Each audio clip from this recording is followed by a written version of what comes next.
Ciao, in questo video voglio darti 10 evidenze che il tuo dolore è di tipo psicosomatico, anche chiamato neuroplastico. Cosa vuol dire neuroplastico psicosomatico? Semplicemente che è derivato da un sistema nervoso ipersensibile e non da problematiche strutturali, non dai tuoi muscoli, non dalle tue ossa, non dai tuoi tendini, ok? E quindi non da problematiche gravi come tumori, infezioni o malattie autoimmuni. Bene, ma chi sono io per dirti questo? Io sono Alessio Veneziano, fisioterapista e coach, fondatore del sito web venezianotherapy.com, un portale dedicato alle persone che soffrono da dolore psicosomatico. Insegno le tecniche mind body, mente corpo per ritornare a stare bene attraverso consulenze one to one o programmi online, corsi online. Scrivo anche diversi articoli ogni settimana. Se sei interessato a fare parte della mia community, ti invito a cliccare iscriviti a questo canale e nella descrizione di questo video troverai anche un mio libro gratuito dove inizierai a capire bene di cosa stiamo parlando, perché il dolore esiste, perché il dolore neuroplastico è differente dal dolore cronico neuropatico, capire insomma un po' se questo canale ti potrebbe aiutare. Ma torniamo quindi ai 10 punti, alle 10 evidenze che ti parlavo in precedenza. Come fai a capire se il tuo dolore è di tipo neuroplastico, psicosomatico o magari relativo a una problematica strutturale? Questa è una domanda che mi viene fatta molto spesso, dicendomi: Alessio, io non sono sicuro che quello che dici riguarda proprio me, perché in realtà io il dolore lo sento veramente, non me lo sto inventando. Bene, non vuol dire che il dolore psicosomatico è un dolore che te lo inventi, che c'è solo nella tua testa, ma è reale al 100%, è semplicemente causato da una iperstimolazione del sistema nervoso. Il dolore cronico è stato memorizzato nel cervello. Andiamo ai 10 punti direttamente.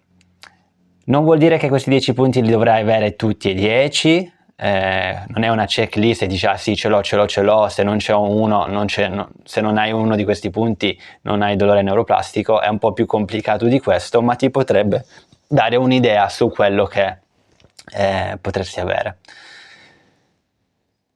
Primo punto, il dolore è originato durante un periodo di stress. Ora, se facci caso, il tuo dolore magari è iniziato 2 anni fa, 1 anno fa, 3 mesi fa, o chissà quando, o 5 anni fa, ricordati quel periodo lì. Quel periodo lì potrebbe essere stato un periodo di stress. Il dolore neuroplastico appunto ha una connessione emozionale, quindi facci caso. È iniziato in un periodo di stress? Sì o no? Punto 2. Il dolore è stato originato senza un infortunio. Questo è un classico. Il dolore arriva da un momento all'altro, magari sei seduto beatamente nella tua sedia, nella tua scrivania del tuo studio, fai una torsione, bam, pensi, cavolo, è arrivato il dolore, cioè mi sono bloccato la cervicale, mi sono bloccato la schiena. Ora, questo non è assolutamente un infortunio, perché non c'è stato un trauma fisico, c'è stato un movimento che uno pensa che sia stato un infortunio e da lì poi inizia poi una valanga di pensieri, una valanga di terapia, una valanga di diagnosi errate. Ma normalmente il dolore neuroplastico, il dolore psicosomatico arriva da un momento all'altro senza nessun motivo in realtà. Punto 3. I sintomi sono inconsistenti. Qua parliamo di sintomi che la mattina sono diciamo molto acuti nel senso che il dolore è da 0 a 10 lo senti a 7 e la sera lo senti a 5 o viceversa. Quindi i dolori sono inconsistenti, vanno su, vanno giù nel giorno, se non nella settimana, se non nella stessa ora vanno giù. Questo non succede appunto nel dolore acuto o dolore strutturale, ok?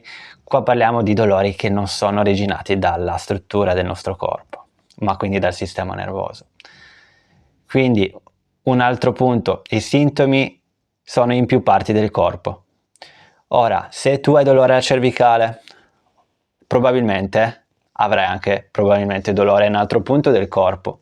Altri sintomi, magari hai dolore anche alla schiena bassa, magari hai il dolore alla spalla, o magari quando non hai dolore alla spalla, alla schiena bassa o alla cervicale, hai dolore al piede, hai dolore alle anche, ok? Quindi il dolore si muove in più parti, cioè non si muove ma sono proprio in più parti del corpo. Uno pensa siano cose totalmente differenti, probabilmente non lo sono.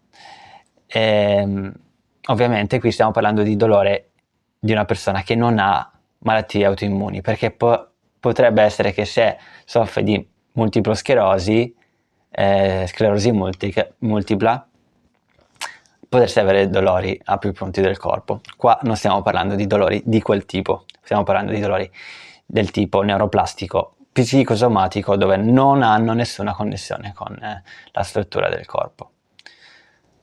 Anche la fibrosi cistica o il lupus rientra in quelle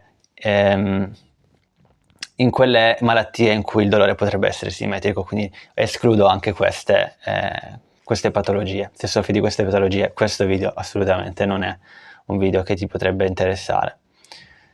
Sintomi si muovono o si estendono. Un altro punto potrebbe essere che dalla cervicale passa verso dietro la scapola e dalla scapola va di nuovo alla cervicale, si ramifica sulla mandibola. Questo è un altro punto molto evidente che parliamo di un problema neuroplastico, dolore neuroplastico. Non esiste dolore che si muove in più parti del corpo se non è neuroplastico. Sintomi aumentano sotto stress, molto molto importante. Lo stress è, diciamo, uno dei fattori principali del dolore neuroplastico, dolore cronico. Se aumentano o diminuiscono sotto stress, capiamo che c'è qualcosa in più che non solo in quella parte lì. I sintomi che non hanno nulla a che vedere con la struttura del corpo. Cambio di stagione, odore, orario del giorno. Ecco, questo è un punto anche evidente, che ti fa capire che è evidente che non hai dolore strutturale. Molte persone pensano che grazie alla primavera, grazie all'inverno, iniziano i dolori. Ok? Iniziano i dolori perché c'è troppo freddo, perché fa troppo caldo.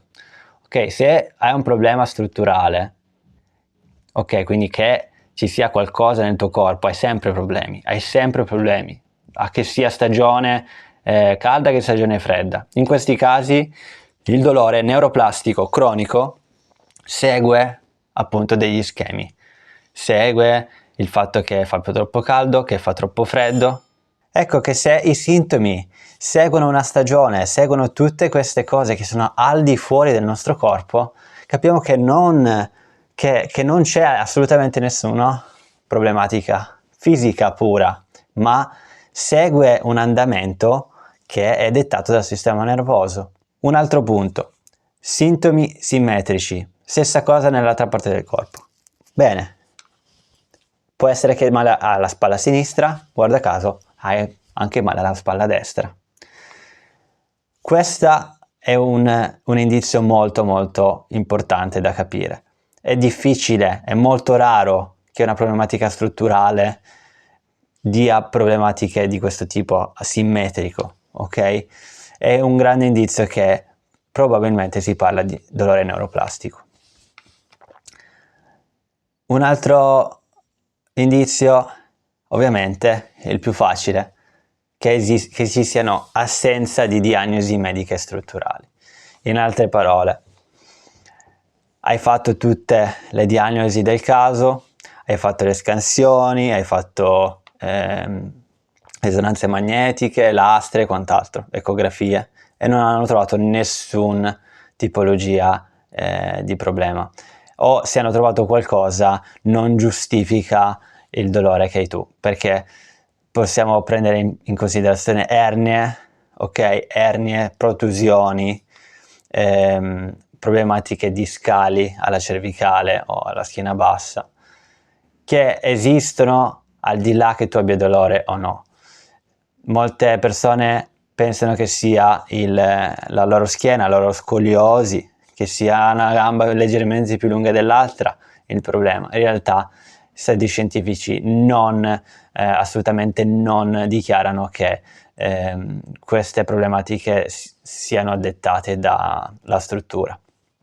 Ora, questi 10 punti, 10 più un punto, mettiti su una lista, guardati questa lista.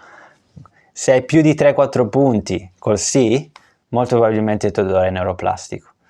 Ora, guardati questa lista, guarda se hai più di 3-4 punti in questa lista col sì o col check, ok? E se secondo te la tua problematica non è di tipologia strutturale, ma di tipologia quindi neuroplastica data dal sistema nervoso, ti invito a prendere una consultazione con me o con qualsiasi altro medico specialista, professionista sanitario che abbia studiato, che abbia esperienza con queste tipologie, perché si può star bene, si può ritornare a star bene al 100%. Chi sta bene entro 1, 2, 3 mesi, 4 mesi, magari un anno, ma si può stare bene. La terapia deve essere mirata al sistema nervoso centrale, quindi al nostro cervello. Le terapie appunto si basano sulla mia, in particolare si basa sull'educazione al paziente, su capire queste problematiche, come si crea il dolore, perché si perpetua e si perpetua per la paura, per lo stress, per diciamo problematiche ambientali all'esterno di noi che ci portano a stressare troppo il sistema nervoso. Però bisogna capirle queste cose prima di fare qualsiasi tipologia di terapia. Terapie manuali le sconsiglio perché a meno che non vengono prese in considerazione come una terapia psicosomatica, mirata quindi alla persona, alle sue paure, a quello che crede sia il problema del corpo o quale sia il problema del suo corpo. Se vuoi saperne di più, guarda il link in descrizione, trovi il mio libro Il potere della consapevolezza, dove spiego un po' tutto il procedimento della terapia e la mia storia, e il mio sito web venezianotherapy.com. Per adesso è tutto, grazie per aver visto questo video e ci vediamo alla prossima.